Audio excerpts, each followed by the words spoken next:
भारत ने 11 एयरबेस को मिसाइल से तबाह किया। किराना हिल्स पर भी एक विस्फोट हुआ। भारत से खुद को नहीं बचा सकता था पाकिस्तान। रिपोर्ट में कहा गया है कि भारतीय मिसाइल हमलों के खिलाफ पाकिस्तान के लिए खुद को बचाना असंभव है। मई के संघर्ष से यह साबित हुआ है। मई के कॉन्फ्लिक्ट ने यह बता दिया है कि पाकिस्तान भारत की मिसाइलों से खुद को बचाने में एकदम इनकेपेबल है। और ये बात हम नहीं कह रहे हैं, अब अमेरिका कह रहा है। सवाल यह है कि क्या एक बार फिर से वहां के हुक्मरान और वहां के आर्मी के लोग, DGISPR, क्या वो लोग आकर एक बार फिर से ये बातें कहेंगे कि अमेरिका भी झूठ बोल रहा है, दुनिया झूठ बोल रही है, सैटेलाइट झूठ बोल रही है। बहरहाल ये अब अमेरिका की तरफ से। सर, अमेरिका को इस समय तो बड़ी प्यार की पींगे मर रही हैं दोनों के बीच में, तो कम से कम रहने देता अमेरिका भी। ये रिपोर्ट क्यों लेके आ गया? देखिए, अमेरिका में ये जो है उनका रिसर्च फाउंडेशंस के अंदर से ये रिसर्च आ रही है और वो हर एक बात आप देखिएगा बहुत कहीं सटीक बताते हैं। उन्होंने क्या सटीक बता दिया कि 11 तो हम जो बोल रहे थे वो तो गया ही। उसके बाद किराना हिल्स में भी आपका न्यूक्लियर जो है, और बोलते हैं कन्वेंशनली पाकिस्तान कभी ऐसा नहीं कि इसी में हुआ, कभी कर नहीं पाएगा, भारत को रोक नहीं पाएगा, इसलिए वो भागता है परमाणु की तो तरफ। दुनिया के जितने वॉर एक्सपर्ट्स हैं दुनिया में, जिनको माना जाता है, जिनके कहे हुए को दुनिया सुनती है, वो अमेरिका की रिपोर्ट, ये तमाम लोग चीख पुकार कर ये कह रहे हैं कि देखिए कितनी बुरी तरह से पाकिस्तान को मार पड़ी थी, लेकिन पाकिस्तान में तो मुनीर फील्ड मार्शल बना दिए गए। फिर इतनी मार पड़ी थी तो फील्ड मार्शल क्यों बना दिया गया? धन्यवाद दिनेश जी, जय हिंद। देखिए, स्वघोषित फील्ड मार्शल है ना, वो सेल्फ डिक्लेयर्ड मानता हूं मैं उनको, तो उनकी बात रहने दीजिए। बात है दो, जोर का झटका धीरे से लगे। भारत ने बड़ी सभ्यता के साथ लड़ाई लड़ी, और ये जो कहते हैं ना, सरगोधा के पास जो ये किराना हिल है, उनके पास हथियार होंगे, हमने तो कह दिया था, डीजी हमारे एयर ने कि हमें मालूम ही नहीं है, आप बताओ तो ठीक है। तो दो बातें दी मैसेज हमने, पहला कि हमें जहां मारना है हम मार देंगे तुमको, ये चेतावनी है, और दूसरा जो झटका था नूर खान बेस के पास, जो उनका रावलपिंडी हेडक्वार्टर और न्यूक्लियर कमांड सेंटर है वहां पर, उनको डर लग गया कि वहां अटैक करके वो कहते थे कि तुम्हारे न्यूक्लियर मिसाइल्स और कमांड सेंटर दोनों को तर्क कर देंगे अगली बार, ध्यान रखो, ये झटका अभी चेतावनी है। सर, लेकिन इसमें एक लाइन जो और जोड़ी गई है कि भारत की मिसाइलों का पाकिस्तान के पास कोई जवाब नहीं था। मुझको लगता है इसमें चाइना को लपेटा गया है कि भारत की मिसाइलें जब आ रही थी तो चाइना का एयर डिफेंस चुपचाप खड़े हुए देख रहा था या खुद पिट रहा था। 80% हथियार चाइना के हैं। पूरा एयर डिफेंस सिस्टम उनका है, और आपने तो देखा रडार सिस्टम, उनके मिसाइल, वो तो कहते थे, और वो उनका तो ये क्लेम था कि कोई भेद ही नहीं सकता इनको, और आपने तो ऐसे भेद दिया जैसे कि आप मैंने पूरे की पूरी ढा दी आपने। जो देखिए, सबसे बड़ी बात जो अभी खुल के आ रही है इस रिपोर्ट में, जो मैं मानता हूं, जो वो कह रहे हैं कि ये कर नहीं पाएगा पाकिस्तान कभी भी, क्योंकि उनकी जो डेप्थ है ना, और भारत ने जो चीजें बनाई हैं, तो वो जो बात कर रहे हैं वो कि न्यूक्लियर जो बोगी खेलता है पाकिस्तान, फिर भी खेल रहा है कि हम दुनिया को आधा तबाह कर देंगे। मुनीर यही खेल रहे हैं ना। ये सर बोगी फिर से आई है। अब ये बोगी है या सच्चाई है आप देखिए। असल में जहां कोई बोगस चीज होती है तो उसको बोगी कह दिया जाता है। अब ये बोगस है या वाकई दुनिया के लिए खतरे की घंटी है, ये खबर जरूर देखिए। पाकिस्तान के परमाणु हथियारों को लेकर यह चौंकाने वाली रिपोर्ट है। रिपोर्ट में पाकिस्तान की परमाणु रणनीति की जानकारी है। रिपोर्ट यह बताती है कि परमाणु रणनीति क्या चल रही है। परमाणु हथियारों का परीक्षण कर सकता है पाकिस्तान। रिपोर्ट में यह भी कहा गया है कि पाकिस्तान तेजी से यूरेनियम का संवर्धन कर रहा है।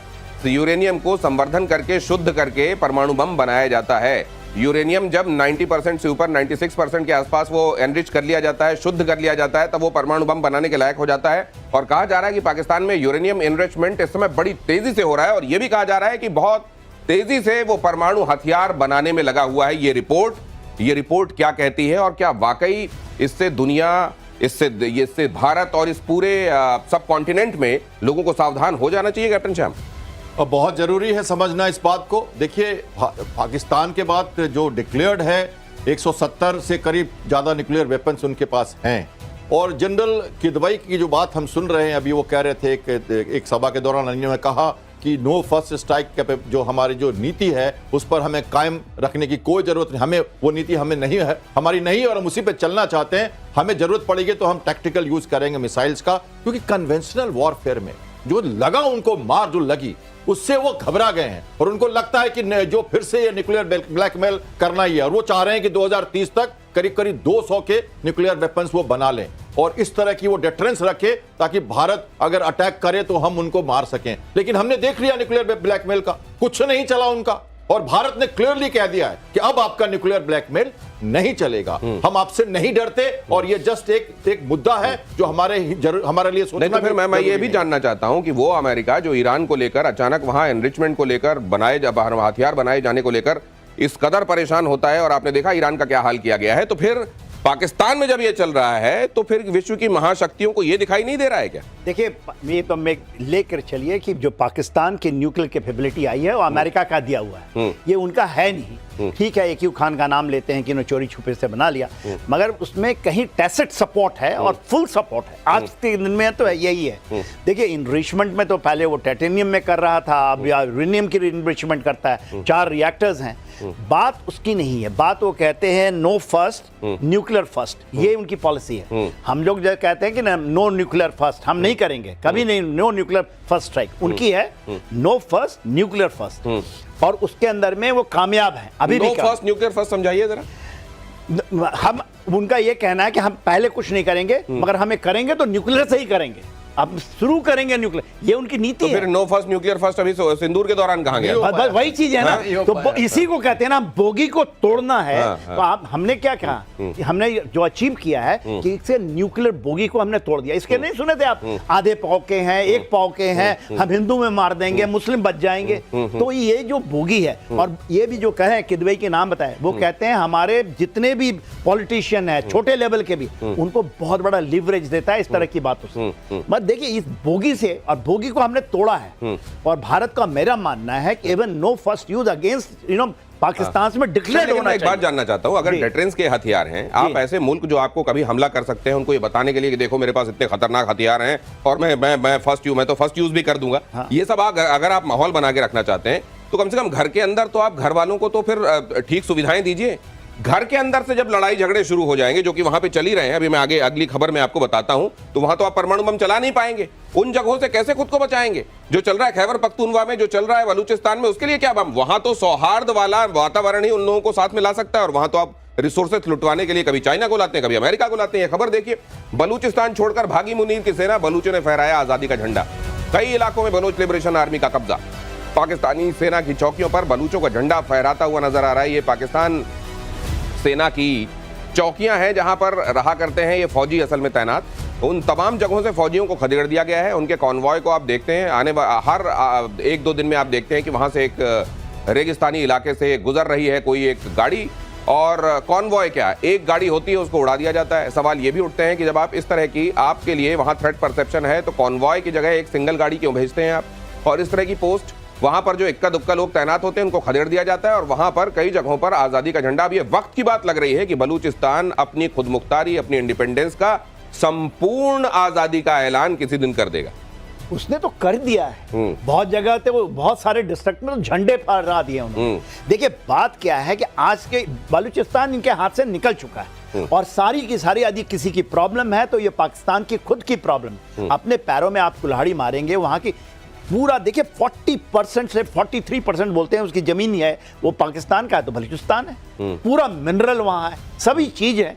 लोग वहां पर केवल एक करोड़ लोग बोलते हैं, 25 करोड़ की आबादी के अंदर में 23 करोड़ की आबादी के बीच में 1 करोड़ आबादी है, उसको आपने ऐसी त्रस्ती दी है, वो आपको काट करके बाल्कनाइजेशन इज एब्सोल्युटली, कोई कहता है ना कि पॉसिबिलिटी प्रोबेबिलिटी क्या है, it is absolutely is happening on the ground. आप जब करेंगे इस तरह की चीजें तो आपको काटेगा ही। तो ये पाव भर के जो ये कहते हैं, ये अपने लोगों को भी, मुझको लगता है वक्त की बात है, ये धमकाना शुरू कर देंगे खैबर पख्तूनवा में लोगों को, और बलूचिस्तान में। क्या कहते हैं कैप्टन शाह? देखिए, ये लगातार चल रहा है। मैं मानता हूं कि बलूचिस्तान को उनसे अलग होना होगा आज न कल, बहुत लंबी लड़ाई है, और ये तो 1-2 साल की बात करें तो करीब 2500 से ज्यादा, 700 सिक्योरिटी फोर्सेस मारे गए हैं, 900 बलूचिस्तानी मारे गए हैं, 900 सिविलियन मारे गए हैं। चाइना को अलग परेशानी हो रही है, वो जो बना रहा है अपना सीपेक्ट, वो उससे भी पल्ला झाड़ रहा है। खैबर पख्तूनवा में हम देख रहे हैं, बानू में अटैक हुआ, आपने देखा होगा। मैं हमेशा से मानता हूं भारत को कुछ करने की जरूरत नहीं है। जब ऑपरेशन सिंदूर हो रहा था तो लोग कह रहे थे पीओके ले लें, बलूचिस्तान को अलग कर दें। हमारे लोग कुछ नहीं करते, आपके ट्रेन में जाके धमाका हो जाता है, आपके स्कूल में धमाका हो जाता है, आपके खैबर पख्तूनवा में रोज कोई ना कोई मर जाता है। हम कुछ नहीं कर रहे हैं। अंडा खुद से फूट जाए तो अच्छा जीव निकलेगा, बाहर से मारने पे पता नहीं क्या होगा। चुपचाप देखते रहिए क्या होने वाला है। और भारत को लेकर ट्रंप का एक बड़ा बयान सामने आया है। अगली खबर आपको दिखाता हूं। भारत को लेकर ट्रंप ने क्या कहा है, देखिए। अपने किए का ठीकरा कैसे दूसरों पर फोड़ा जाता है वो भी देखिए। उन्होंने कहा है कि हमने भारत को खो दिया, वी लॉस्ट इंडिया। ट्रंप ने कहा हमने भारत और रूस को चीन के हाथों खो दिया। सोशल मीडिया पर ट्रंप का ये पोस्ट, और इस पोस्ट को अगर आप देखें तो looks like we have lost India and Russia to deepest darkest China. May they have a long and prosperous future together, President Donald J Trump.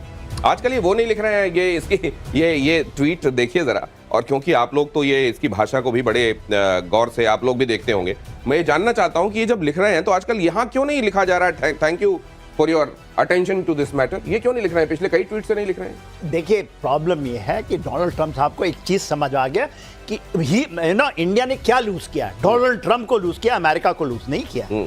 आज भी हमारी बयान देखिए, आज भी हम अलास्का में हम लोग ड्रिल कर रहे हैं, ज्वाइंट एक्सरसाइज चल रही है, आर्मी हमारी आर्मी के बीच में, उनकी आर्मी के बीच में, अलास्का में हो रहा है। उसके अलावा क्वाड की एक्सरसाइज चल रही है। हमने नहीं लूज किया है। हाँ, किसी को लूज किया तो डोनाल्ड ट्रंप, क्योंकि डोनाल्ड ट्रंप खुद अपने किया है।